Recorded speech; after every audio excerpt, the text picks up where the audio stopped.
Apa benar kalau pesawat ngurusin orang sakit jadi perawat?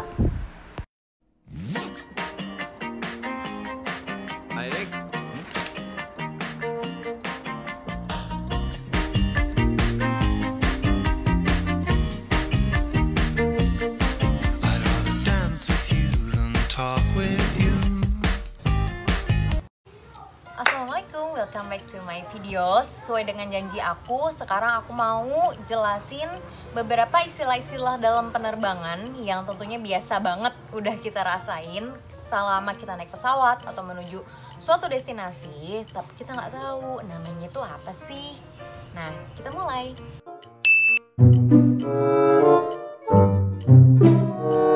Dari yang pertama, ketika kalian ngerasa udah duduk di pesawat nih, tapi tiba-tiba kayak nyala mesinnya, kayak lagi nyalain mesin mobil. Proses tersebut dinamakan startup. Startup ini juga memerlukan izin dari si air traffic controller atau pemandu lalu lintas udaranya. Jadi kayak, gue boleh nggak nih nyalain mesin pesawat gitu. Kalau kita nyalain mesin mobil kan tinggal nyalain aja ya, tapi kalau ini perlukan izin. Selanjutnya, yang kedua itu adalah proses pushback. Nah, ketika kalian lagi di pesawat, tiba-tiba ngerasa pesawat kalian ini ada yang narik ke belakang. Itu namanya apa? Proses tersebut dinamakan proses pushback.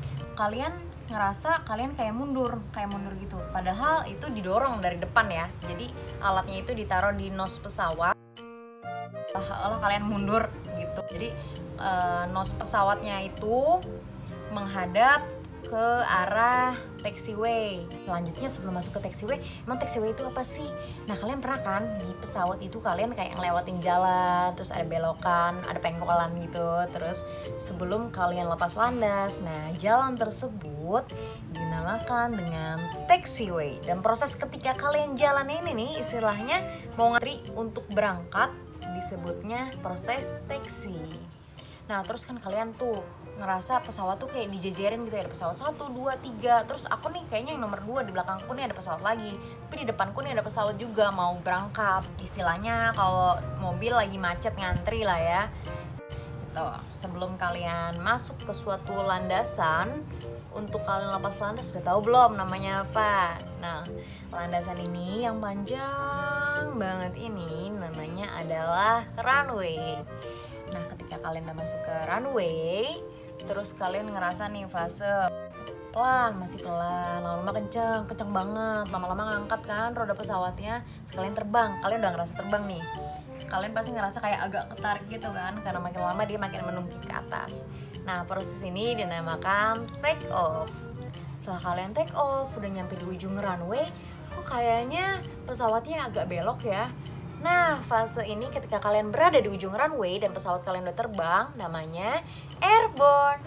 Dan setelah kalian belok, makin lama kok makin nungkik, pesawatnya ini kayak nungkik gini kan. Ini apa sih namanya? Nah, proses ini dinamakan proses climb atau climbing.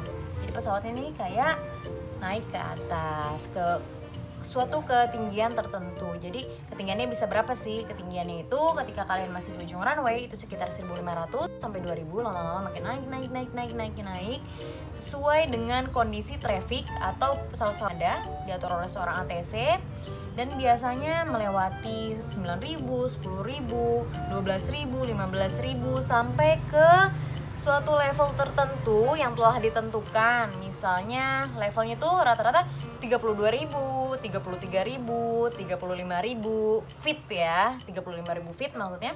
Dan ketika kalian udah di atas, kalian ngerasa kok pesawat gue nih diem-diem aja ya, gue ngerasa kayak lagi di kamar aja gitu, kayak gak ada gerakan apa-apa, kayak pesawat ini anteng aja diem kan. Nah, proses ini ketika pesawat kita telah memasuki level tertentu atau ketinggian tertentu dan pesawat ini kayak diem aja lurus, ini dinamakan proses cruising ya tulisannya. Terus pas lagi enak-enak nih, lagi diem-diem, tiba-tiba kok pesawatnya tuh kayak ngalamin jeglugan gitu. Apa sih itu namanya? Terus tiba-tiba gue ngerasa kayak pesawatnya goyang, terus tiba-tiba lampu di pesawat itu nyala, ada peringatan dari si pramugarinya sendiri, itu apa namanya. itu adalah turbulence atau turbulensi. Nah, turbulensi ini apa sih? Turbulensi ini adalah kondisi ketika kecepatan aliran udara dan arah pergerakannya berubah dengan cepat. Jadi nanti aku kasih sedikit ilustrasi apa yang dimaksud dengan turbulensi ya, biar kita bisa sama-sama bayangin turbulensi itu prosesnya seperti apa. Terus ada beberapa temen yang nanya kayak, Han, kalau gue tuh pernah mau landing di Bandara Suta misalnya, cuman gue tuh ngerasa pesawat gue tuh kayak muter nggak landing alias gue nggak mendarat. Itu tuh apa sih?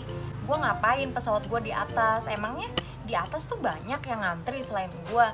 Iya, jelas banget, tentu banget yang di atas itu pesawat yang mau turun alias mau landing itu bukan pesawat kamu aja, tapi banyak pesawat kamu. Kalau kamu sadar, seorang ATC itu ngatur, misalnya satu pesawat nih, di atas pesawat kamu tuh ada pesawat lagi, di atas pesawat kamu tuh ada lagi.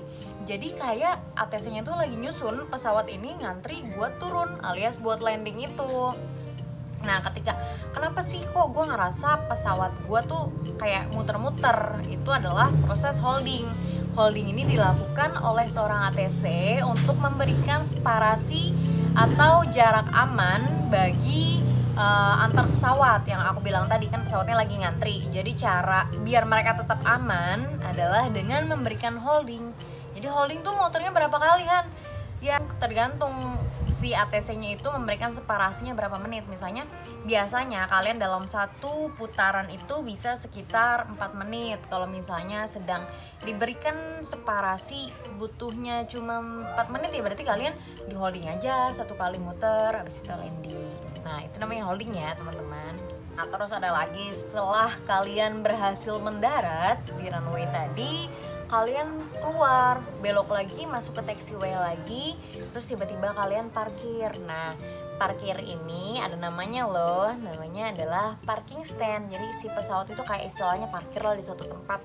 Dan itu bisa nggak sih ngasal aja pesawatnya mau belok di mana?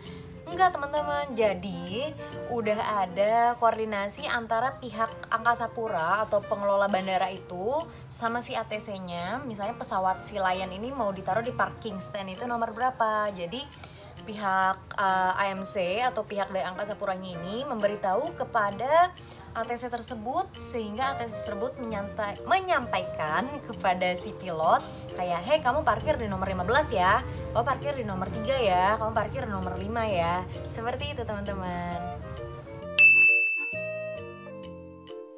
Nah, aku juga mau nanya nih, teman-teman udah tahu belum istilah critical 11 yang ada dalam penerbangan atau dalam aviasi? Udah pernah kok ada filmnya, film Indonesia yang judulnya sama, yaitu Critical 11, dan menjelaskan bagaimana fase-fase penerbangan, dan itu adalah 11 menit paling kritis dalam penerbangan yang juga disampaikan oleh penulis buku The Survival Club, The Secrets and Science That Could Save Your Life, di mana Critical 11 ini merupakan menit-menit paling crucial atau paling penting atau paling kritis dalam penerbangan, yaitu adalah 3 menit pertama setelah take off dan 8 menit menuju untuk landing. Nah, aku jelasin ya satu-satu maksudnya apa.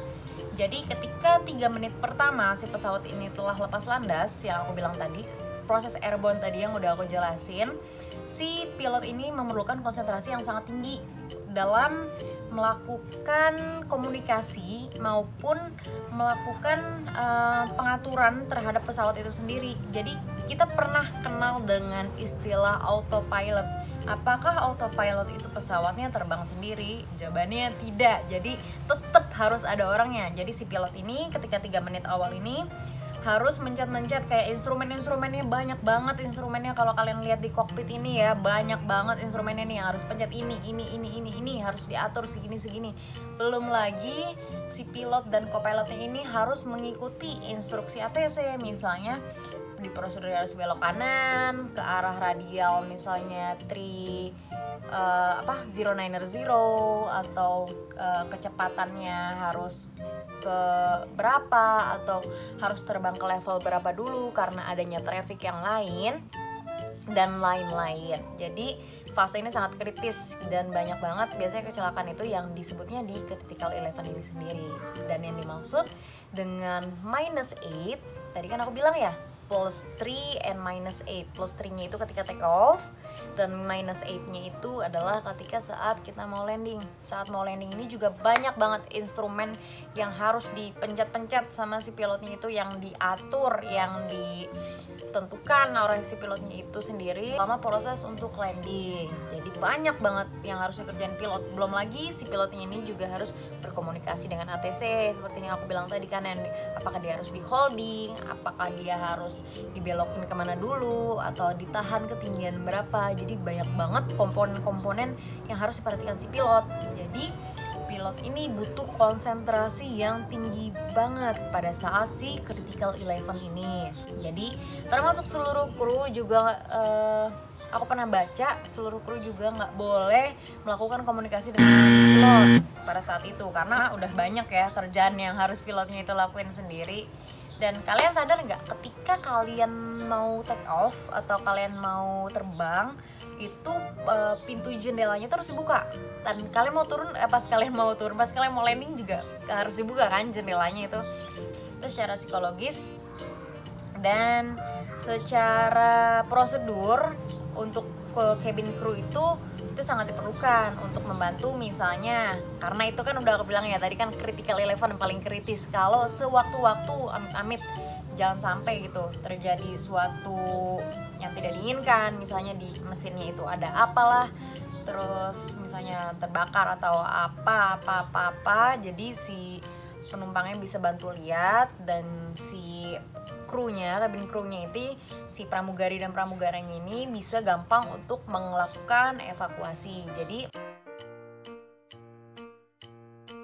dan secara psikologis juga biar kita tahulah istilahnya kita terbangnya, jadi nggak tiba-tiba kaget pas di atas, sudah di atas awan gitu istilahnya. Itu juga tadi ada prosesnya pas kita naik, pas kita take off ya, pas mau naik itu terus tiba-tiba kita udah ada di atas, jadi gitu. Terus ada juga yang pernah ngerasain, beberapa teman yang ngerasain kayak dia nih udah mau nyentuh runway tapi kok pesawatnya terbang lagi. Itu kenapa nih? Gue sempet deg-degan banget itu pas gue udah mau nyampe, harusnya landing, gue kira gue udah mau turun, tiba-tiba pesawatnya naik lagi. Nah, proses ini namanya misapproach atau go round. Kenapa sih bisa terjadi misapproach ini atau go round? Nah, bisa aja si pilotnya ini ngerasa belum stabil pas mau landing ya, Jadi ketika mau landing ini, si pilot ini harus menempatkan si pesawat ini berada tepat di tengahnya. Terus gimana caranya nepatinnya itu? Tenang aja teman-teman, ada alat bantunya kok di setiap runway, kanan kirinya itu ada alatnya yang membantu si pilot untuk bernavigasi sehingga tepat lurus berada di tengah seperti ini misalnya. Terus juga misalnya go round atau misapproach ini terjadi ketika sang pilot ngerasa dia pesawatnya masih terlalu tinggi. Jadi daripada pesawatnya ngeglosor, apa sih bahasa Indonesia, pesawatnya melebihi dari runway tersebut, jadi lebih baik dia terbang lagi, terus muter lagi ke atas, baru landing. Terus lagi misalnya ketika di runway itu tiba-tiba misalnya ada orang yang mau nyebrang, itu kan berarti ada obstacle ya, ada runway incursion istilahnya ya, kayak ada gangguan lah dalam runway itu. Jadi sehingga apabila si pesawat itu landing malah akan membahayakan pesawat, penumpang, dan seluruh isinya. Jadi lebih baik pilot mengambil upaya untuk muter lagi atau go round seperti itu. Itulah beberapa istilah-istilah dalam penerbangan yang biasanya udah sering banget kita rasain, dan pasti kita rasain kalau kita naik pesawat, tapi kita nggak tahu itu namanya tuh apa sih gitu. Jadi semoga setelah adanya video ini bisa sedikit memberikan informasi bagi kita semua.